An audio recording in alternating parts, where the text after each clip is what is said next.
Subscribe कीजिए हमारे channel को और प्रेस कीजिए बेल आइकन को ऐसे ही मज़ेदार वीडियो के लिए। Good morning guys, welcome back to another video of my YouTube channel MD Masoom YT. तो काफ़ी लंबे समय के बाद मैं आपसे फिर से मिल रहा हूँ वीडियो में। तो आज के इस वीडियो में मैं बात करने वाला हूँ कि जो 12th क्लास का केमिस्ट्री जो सब्जेक्ट है, जो कि टर्म 1 के लिए काफ़ी अच्छा है, जो कि काफ़ी टफ क्वेश्चंस भी आते हैं और कुछ नॉर्मल क्वेश्चंस भी आते हैं, उनको आज मैं बहुत ही अच्छे डिटेल वीडियो में मैं बताने वाला हूँ। ठीक है, वीडियो को शुरू करते हैं।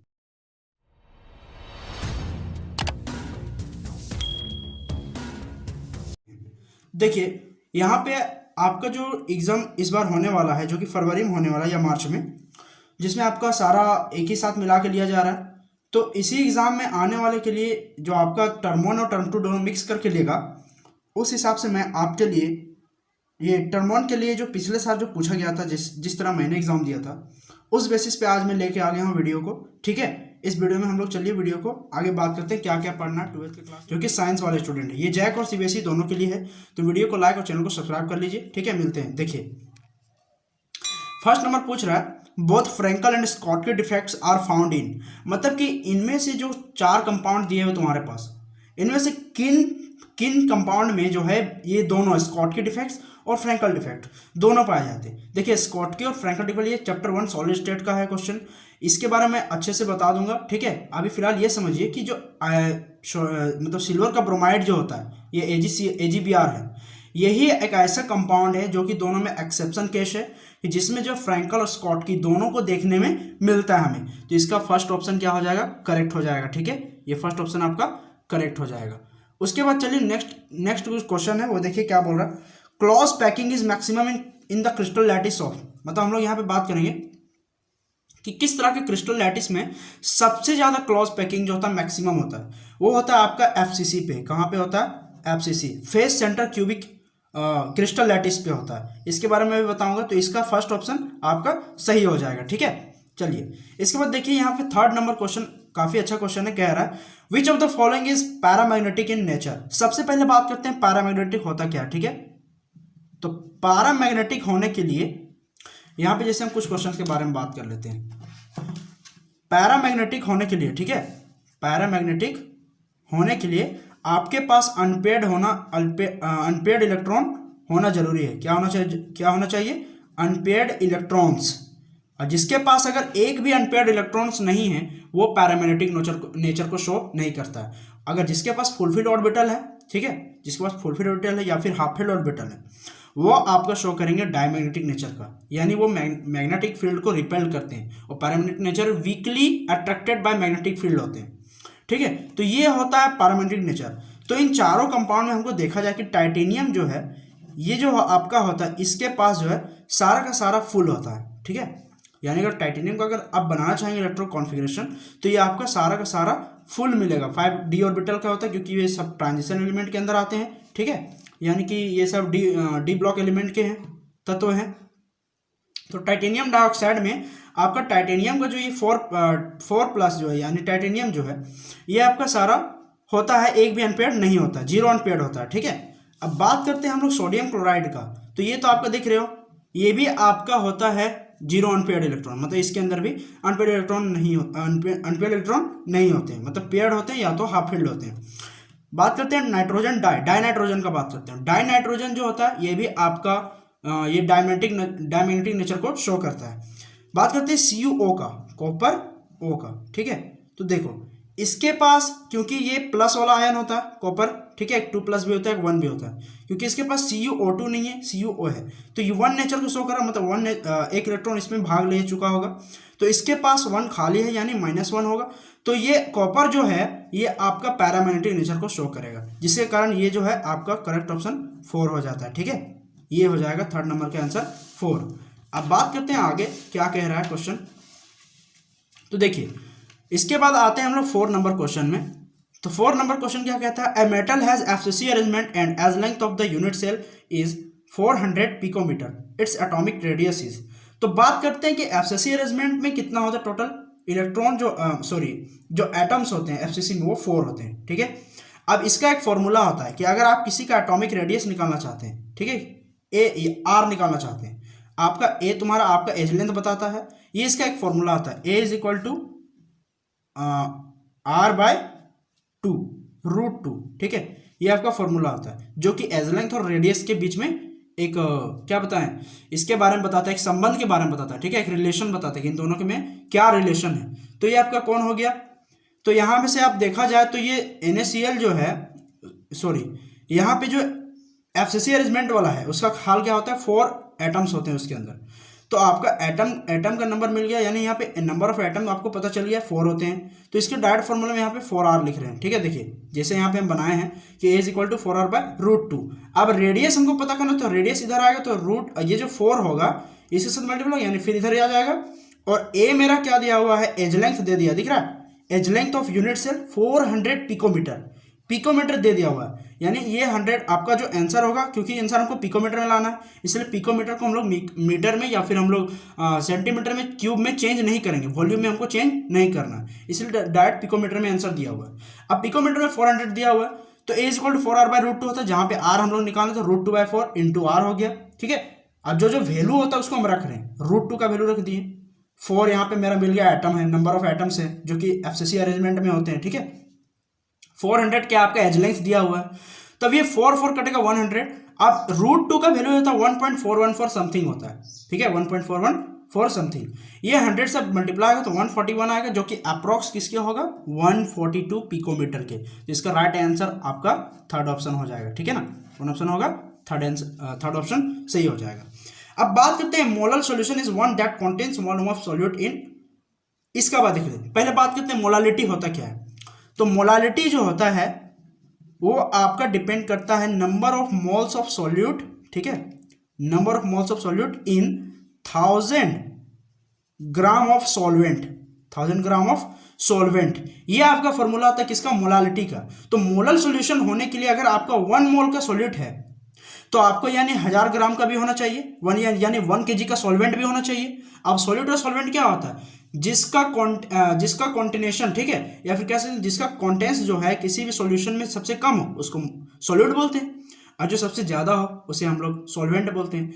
तो बोल रहा है कि मोलालिटी अगर आपको पता करना है किसी भी कंपाउंड का, तो आपको जानना होगा कि नंबर ऑफ मोल क्या है, ऑफ सॉल्यूट क्या है, उसके बाद उसको डिवाइड कर देते हैं 1000 का, यानी 1 kg ऑफ सॉल्वेंट से। तो इसलिए इसका फॉर्मूला बनना है, यह भी डायरेक्ट पूछ रहा है, या मोलर सॉल्यूशन इज 1। अगर किसी का सॉल्यूशन मोलर सॉल्यूशन 1 है तो उसमें क्या है, that contains 1 mole of solute in 1000 gram of solvent, ठीक है। ये आपका 1000 ग्राम ऑफ सॉल्वेंट का डायरेक्टली फॉर्मूला पे है, इसलिए इसका आंसर आपका 1 हो जाएगा, 5 का। नेक्स्ट 6 नंबर की बात करते हैं हम लोग।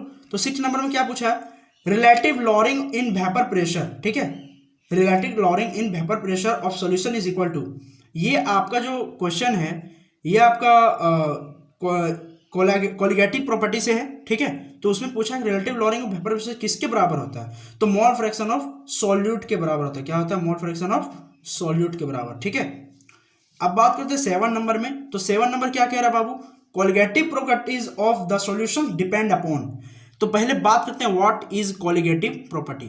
तो कोलिगेटिव प्रॉपर्टी वो प्रॉपर्टी होता है किसी भी सॉल्वेंट या सॉल्यूट की, मतलब किसी भी कंपाउंड की, जो प्रॉपर्टी केवल और केवल डिपेंड करे नंबर ऑफ सॉल्यूट पे। मतलब अगर जैसे हम बात करें कि कोलिगेटिव प्रॉपर्टी में जैसे कि relative lowering of vapour pressure आता है, एलिवेशन इन बॉइलिंग पॉइंट, ठीक है, ये सब बहुत सारे प्रॉपर्टीज हैं। तो पूछ रहा है कि अगर आपको कोलिगेटिव प्रॉपर्टी किसी का जानना है तो होता क्या है, जो प्रॉपर्टी केवल और केवल डिपेंड करे नंबर ऑफ सॉल्यूट पार्टिकल्स पे, यानी कितने उस पे सॉल्यूट पार्टिकल्स अवेलेबल हैं उस सॉल्यूशन में, ठीक है। तो अगर कोई सॉल्यूशन में, जैसे अगर मान लेते हैं कि अगर एक वाटर ले लेते हैं 1 लीटर का, 1 लीटर वाटर ले लेते हैं, उसमें अगर हम मान लो कि 550 ग्राम या फिर 100 ग्राम शुगर मिक्स कर देते हैं, तो जितना अगर हम शुगर डालेंगे उतना ही अच्छा उसका कोलिगेटिव प्रॉपर्टी बढ़ते जाएगा। तो वही बात होता है, कोलिगेटिव प्रॉपर्टी वो होता है किसी भी सॉल्यूशन का जो केवल और केवल डिपेंड करे किस पे, नंबर ऑफ सॉल्यूट पार्टिकल्स पे, ठीक है, जो केवल नंबर ऑफ सॉल्यूट पार्टिकल्स पे डिपेंड करे वही कहलाता है colligative property. I hope video आपको समझ में आ रहा है, ठीक है। 8 नंबर देखिए, बात करते हैं 8 नंबर का सॉल्यूशन क्या कहता है।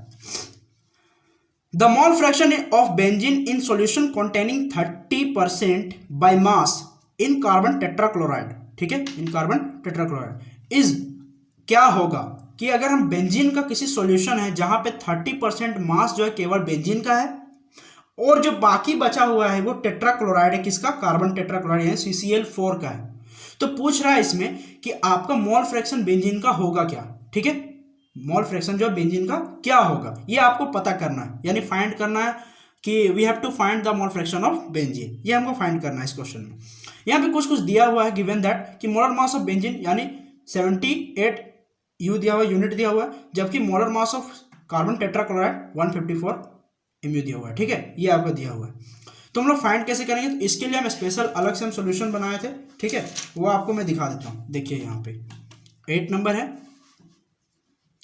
इस 8 नंबर में क्वेश्चन क्या हुआ है देखो। पहले हम लोग जानते हैं मोल फ्रैक्शन होता क्या है। तो मोल फ्रैक्शन वो होता है जिसमें नंबर ऑफ मोल्स ऑफ किसी का भी निकालना अगर कंपोनेंट ऑफ वन, ठीक है, क्योंकि किसी भी सॉल्यूशन में दो कंपोनेंट होते हैं, पहला सॉल्यूट, दूसरा सॉल्वेंट। अब जब सॉल्यूट और सॉल्वेंट मिक्स होते हैं तभी जाके हम लोग सॉल्यूशन बनाते हैं। तो मोल फ्रैक्शन अगर किसी का भी सॉल्यूशन का आपको चाहिए तो आपको यहाँ पे दो चीज़ मालूम होना चाहिए कि हम किसका निकालना चाह रहे हैं मोल फ्रैक्शन।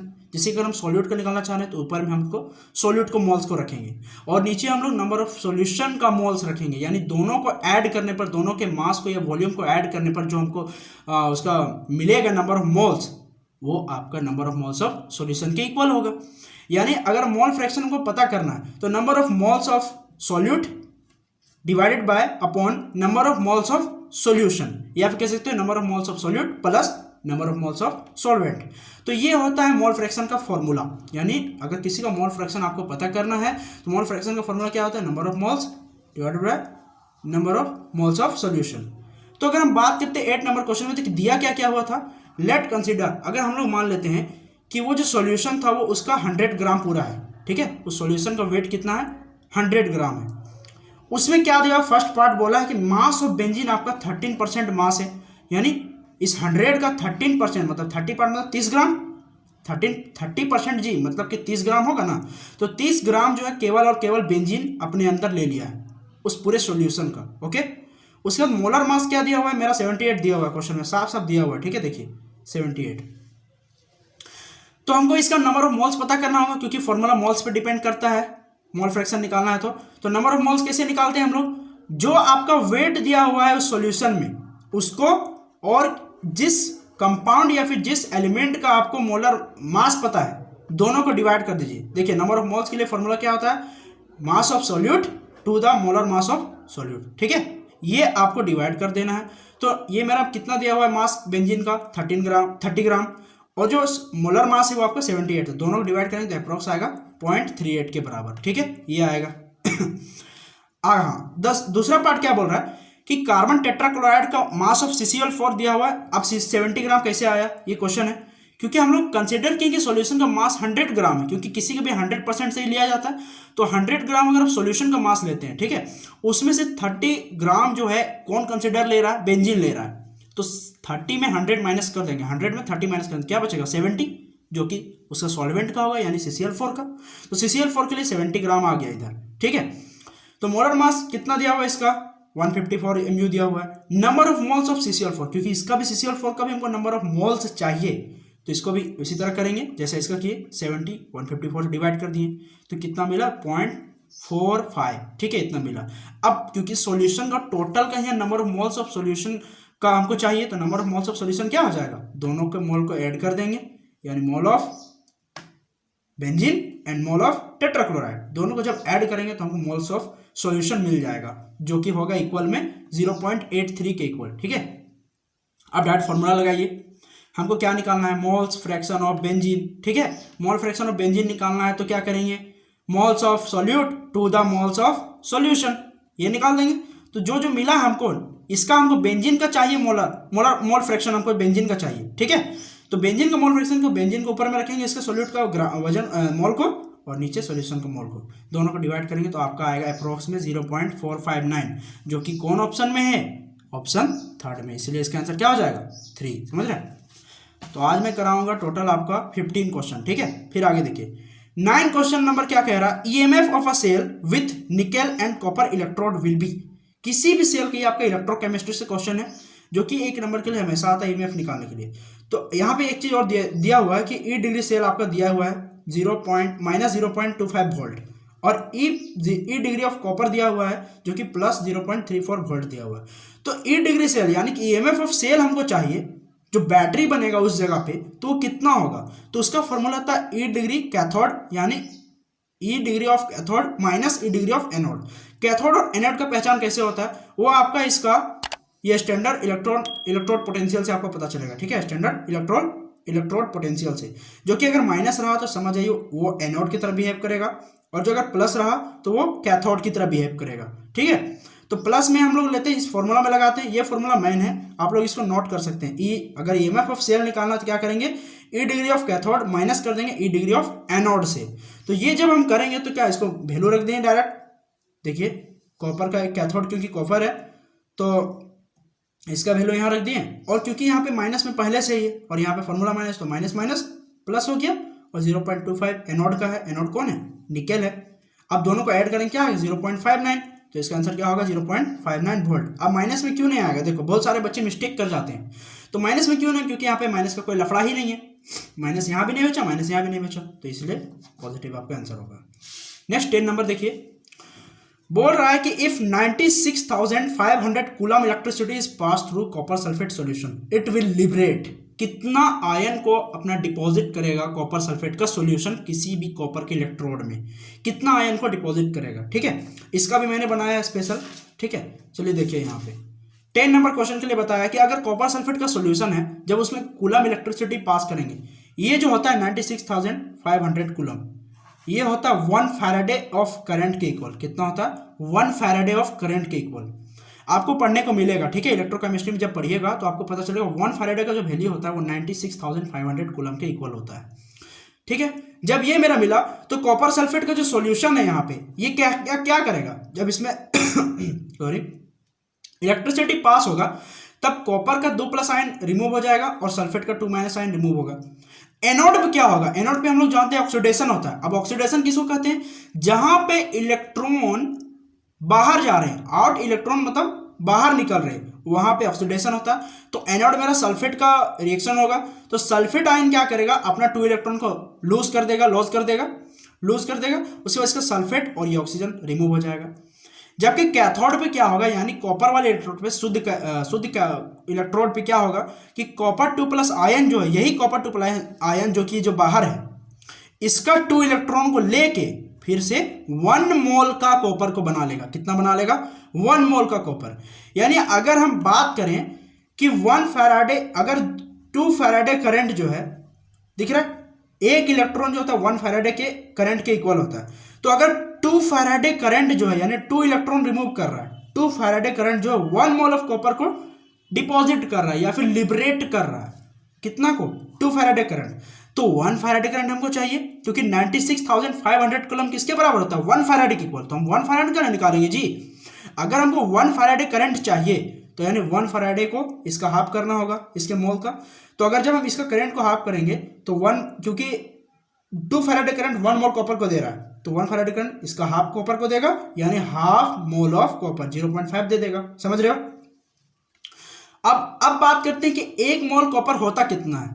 तो ये होता है 1 मोल कॉपर जो होता है 63.5 ग्राम, 63.5 ग्राम के इक्वल होता है 1 मोल कॉपर का मास होता है, ये होता है, ठीक है, ग्राम में। तो अगर हम बात करें कि आधा ग्राम, क्योंकि हमको आधा ग्राम का 1 फैराडे करंट कितना रिलीज कर रहा है जी? आधा मोल को कर रहा है ना कॉपर का, तो आधा निकालना तो आधा ग्राम कॉपर का भी चाहिए, मतलब आधा कितना, मतलब 2, मतलब इसके वजन का अगर हम आधा से भाग दे दें आधा मोल से, तो आधा मोल क्या हो जाएगा? 31.76 ग्राम। यानी अगर हम 96,500 कूलम इलेक्ट्रिसिटी पास करते हैं कॉपर सल्फेट के सॉल्यूशन में, तो आपका कितना ग्राम कॉपर को लिबरेट करेगा? वो आपका 31.76 ग्राम कॉपर को लिबरेट कर देगा, ठीक है। कितना कर देगा? 31.76 ग्राम कॉपर को लिबरेट कर देगा, जो कि आपका ऑप्शन बी सही होगा, ठीक है। वीडियो काफ़ी लंबा होते जा रहा है, इसलिए मैं तो सोचा था कि 15 तक लूंगा, लेकिन वीडियो काफ़ी लॉन्ग हो जाएगा, जिसके कारण मैं यहीं पे ड्रॉप करता हूं। मिलते हैं नेक्स्ट वीडियो में, तब तक के लिए बाय बाय। वीडियो को लाइक और चैनल को सब्सक्राइब कर लीजिए, ठीक है।